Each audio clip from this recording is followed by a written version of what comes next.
കിണറുകൾ മലിനപ്പെടുന്നു. ഇത് കാരണം പ്രദേശത്തെ വീട്ടുകാർക്ക് കുടിവെള്ളം പോലും മുടങ്ങുന്ന അവസ്ഥയാണ്. ഇനിയും കേട്ടോ, മലിനീകരണം രൂക്ഷമായപ്പോൾ പരിസരത്തുള്ളവർ സംഘടിച്ച് ശബ്ദമുയർത്തിയിരുന്നു. മർക്കസ് സ്ഥാപനങ്ങളിൽ നിന്ന് ഒഴുക്കിവിടുന്ന മലിനജലം പരിസരത്തെ പറമ്പുകളിലും മറ്റും പരന്നൊഴുകിയിരുന്നു. പ്രശ്നപരിഹാരത്തിന് ശ്രമമില്ലാതെ വന്നപ്പോൾ മർക്കസ് മേധാവി കാന്തപുരം AP അബൂബക്കർ മുസ്ലിയാരെ പരിസരത്തുള്ളവർ തടഞ്ഞു വെക്കുകയും മലിനജലം ഒഴുക്കിവിടുന്ന സ്ഥലങ്ങൾ കാണിക്കുകയും ചെയ്തിരുന്നു.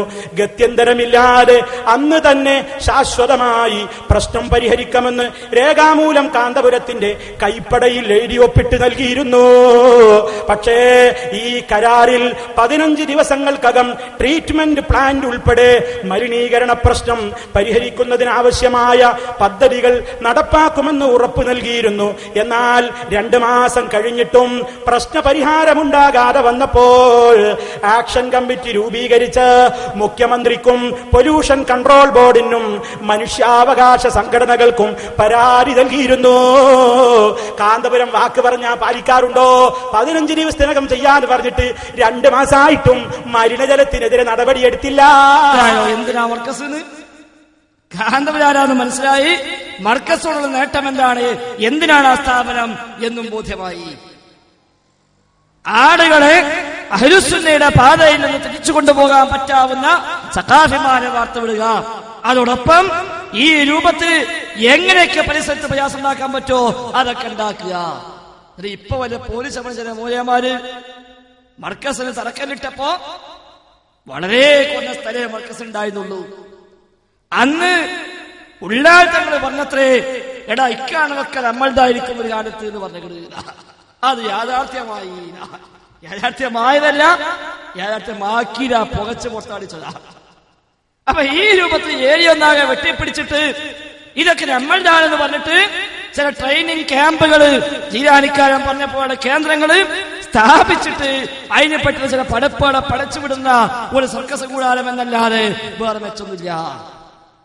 എന്നിട്ട് ഓല അപ്പൊ നാട്ടിലിറങ്ങിയിട്ട് വഹാബികള് ബ്രിട്ടീഷുകാർ അനുയായികള്, ഓല് ഖവാരിജികള്, ഓല് മുൻഗാമികൾ തള്ളിയവര്, അഹ്ലുസുന്നയെ വെള്ളം ചേർത്തവര്, അവരെ ഒതുക്കിയവര്, പുത്തൻവാദികള്, ഉണ്ടാൻ പാടില്ല, സലാം ചെല്ലാൻ പാടില്ല, മടക്കാൻ പാടില്ല, വിവാഹബന്ധം പാടില്ല എന്ന് പ്രചരിപ്പിക്കുന്നത്. അതുകൊണ്ട് ഇനി ഈ AP കൗമിനോട്, ഈ മർക്കസിന്റെ അനുയായികളോട്, ഈ കാരന്തൂരികളോട് എന്ത് നിലപാടാ വേണ്ടത് ശ്രദ്ധിക്കുക. റഹ്മത്തുള്ളാഹി ഖാസി പറഞ്ഞോട്ടെ, ഏത് രൂപത്തിൽ പെരുമാറണം അവരോട് ശ്രദ്ധിക്കുക. നിങ്ങൾ ചിന്തിക്കണം. ഈ വിഷയങ്ങളിലെല്ലാം സത്യത്തിൽ എന്താണോ മുജാഹിദിന്റെ ഭാഷ, ഈ ഭാഷ തന്നെയാണ് തബ്ലീഗ് ജമാഅത്ത് പുലർത്തിക്കൊണ്ട് നടക്കുന്നത്. അതുകൊണ്ട് ഈ രീതിയും ഈ പ്രവർത്തനവും ഈ വിശ്വാസവും മുസ്ലിം സമുദായത്തിന് അന്യമാണ് എന്ന് പറയാതിരിക്കാൻ നിർവാഹമില്ല.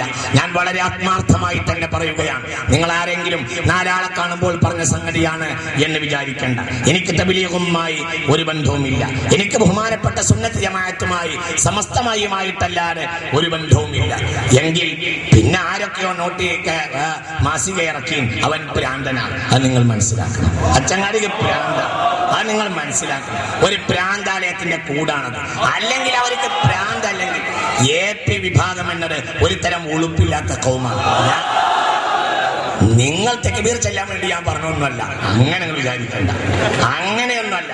ഉളുപ്പുണ്ടെങ്കിൽ അവർ പലിശക്കെതിരെ ക്യാമ്പയിൻ നടത്തില്ല. ഉളുപ്പ്, മലയാളത്തിൽ ഉളുപ്പ് എന്നൊരു വാക്കുണ്ട്. ഉളുപ്പ്, ഉളുപ്പ് എന്നത്, ഉളുപ്പ് എന്നുള്ളത് അയാൾ ജനിച്ച നാട്ടിൽ എന്ന് ഞാൻ പറഞ്ഞില്ല. വാക്ക് ഞാൻ പിൻവലിക്കാണ്. കാരണം കാന്തപുരത്തേക്ക് നല്ല മനുഷ്യന്മാരാ, അവർ നല്ലോരാ, അവർ സമസ്തന്റെ ആളുകളാണ്, അവർ മുത്തഖീങ്ങൾ സാലിഹീങ്ങളാണ്. അല്ല നാട് ഞാൻ പറഞ്ഞില്ല. അയാൾക്കോ അയാൾ അനുയായികൾക്കോ ഉളുപ്പ് എന്ന 3 അക്ഷരം ഉണ്ടെങ്കിൽ പലിശക്കെതിരെ എങ്ങനെ ഒരു ക്യാമ്പയിൻ നടത്തും? ഇയാൾ പറഞ്ഞതാ 2 കോടി ഞാൻ പലിശ കൊടുത്തു, ബാക്കി പലിശ കൊടുക്കാനുള്ള പൈസ എന്റെ കയ്യിലുണ്ട്. നിങ്ങൾ മറന്നോ? അയാളും അയാളെ പേറിയവനും മാറും. അതെല്ലാരും മനസ്സിലാക്കണം. ആടെ എല്ലാവരും തിരിച്ചറിയും, അത് മനസ്സിലാക്കണം. അയാൾക്ക് അയാളുടെ സമൂഹത്തിനും അള്ളാഹിന്റെ അടിസ്ഥാനം ഇല്ല. എന്താ അള്ളാഹിന്റെ അടിസ്ഥാനം? എന്തിനാ ആലിമീങ്ങൾ പ്രവർത്തിക്കേണ്ടത്? എന്തിനാണ് അമ്പിയാ ഈ ലോകത്ത് വന്നത്? അമ്പിയാവ് വന്നത് വെറുതെ വയറു പറയാനല്ല. എന്താ അമ്പിയാവിന്റെ ലക്ഷ്യം? ലഖദ് മന്നല്ലാഹു അലൽ മുഅ്മിനീൻ ഇദ് ബഅസ ഫീഹിം റസൂലൻ മിൻഹും യത്ലു അലൈഹിം ആയാതിഹി വയുസക്കിഹിം.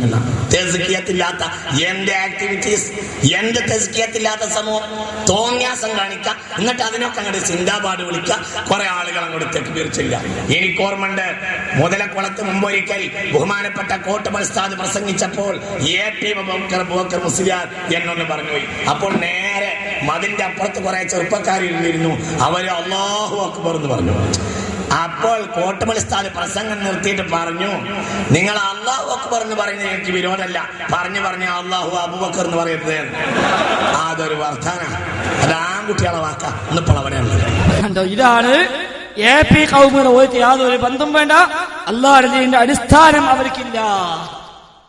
രണ്ടു കൂട്ടർക്കും ഒരേ ആദർശാണല്ലോ. രണ്ടു കൂട്ടരും ഇസ്തിഗാസി തർക്കമില്ല, തവസ്സുൽ തർക്കമില്ല, അതേപോലെ ജാറക്കമ്മറ്റി തർക്കമില്ല. ഏതെല്ലാം രൂപത്തിൽ തട്ടിപ്പുണ്ടോ അതൊന്നും തർക്കമില്ല. എന്നിട്ട് പറയുന്നു അല്ലാഹുവിന്റെ അടിസ്ഥാനമില്ല. അപ്പൊ ആ വിശ്വാസവും ആ ആദർശവും അല്ല അല്ലാഹുവിന്റെ ദീന് എന്ന് കൂടി കൂട്ടത്തിൽ നമുക്ക് മനസ്സിലാക്കാം. അപ്പൊ ഏതായിരുന്നാലും ഈ ആദർശപാത, ഈ നിലക്ക് ഇവർ പ്രചരിപ്പിക്കുന്ന ഇത്തരം പുത്തനാശയങ്ങൾ, ഈ വക ദുരാചാരങ്ങൾ ഇസ്ലാമുമായി ബന്ധമില്ല ഇത് തിരിച്ചറിയാൻ വേണ്ടി മാത്രമാണ് ഇസ്ലാഹികൾ ഈ വേദി സംഘടിപ്പിച്ചത്. അല്ലാതെ വ്യക്തിപരമായി തേജോവധം ചെയ്യാനല്ല. ഒന്നുമില്ലാത്തൊരു മനുഷ്യനെ കൊണ്ടുവന്നിട്ട് അയാളെ പോലീസും പറഞ്ഞ് അയാളെ പിന്നിൽ ക്യൂ നിന്നാലേ സ്വർഗത്തിലേക്ക് എത്താൻ പറ്റൂമെന്ന് ചിലർ പ്രചരിപ്പിക്കുമ്പോൾ അത് ശരിയല്ല എന്ന് മുജാഹിദുകൾക്ക് പറയേണ്ടി വരുന്നുവെന്ന് മാത്രം. ഇസ്ലാമിന്റെ വിഷയത്തിൽ ഇടപെടാൻ പാടില്ലാത്തവർ, ഇടപെടാൻ പറ്റാത്ത മേഖലയിൽ ഇടപെട്ട് സംസാരിക്കുമ്പോൾ ശരിയല്ല എന്ന് മുജാഹിദ് പ്രസ്ഥാനത്തിന് പറയേണ്ടി വരും എന്നതുകൊണ്ട് പറഞ്ഞുവെന്നേയുള്ളൂ. വ്യക്തിപരമായ വൈരാഗ്യം കൊണ്ടല്ല, വിദ്വേഷം കൊണ്ടല്ല.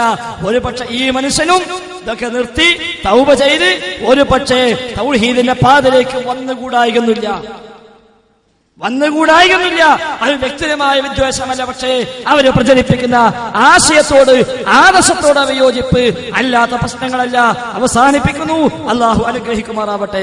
റബ്ബനാ ആതിനാ ഫിദ്ദുനിയ ഹസന വഫിൽ ആഖിറതി ഹസനത വഖിനാ അദാബന്നാർ. അസ്സലാമു അലൈക്കും വറഹ്മത്തുള്ളാഹി.